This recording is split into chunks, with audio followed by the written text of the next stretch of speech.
Hello everyone, welcome back to my channel. So for today's video, it's pretty simple. I just wanted to do like a swatch videos as like a reference video if you guys are looking for new glosses. So for today's video, it's going to be the Maybelline Lifter Gloss. They look like this. You've seen me use them throughout my videos. I also have a review on my channel from like years ago. I'm gonna link it down below for you guys so you can reference it.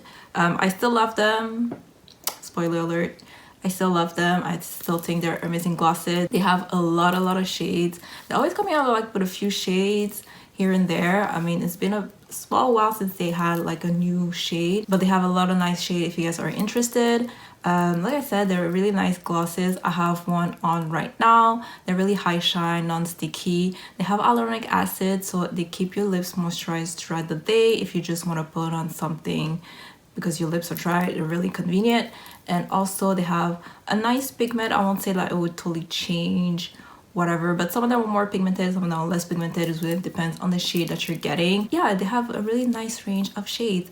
So this is the video I'm going to do today. Like I said, it's just a reference video. If you guys are looking for a new gloss, they're not new, but if you're looking for a different gloss for your collection and you just thought maybe you might want to go with lifter glosses, I'm going to swatch all of the ones that I have. I don't have a lot, honestly, but I have these four here and I thought I would swatch them for you guys just in case you wanted to see how it looks like and someone in a skin tone that's kind of like similar to mine, or if you just want to see what it looks like. Yeah, so let's just get right into the video and I'll see you next time, guys.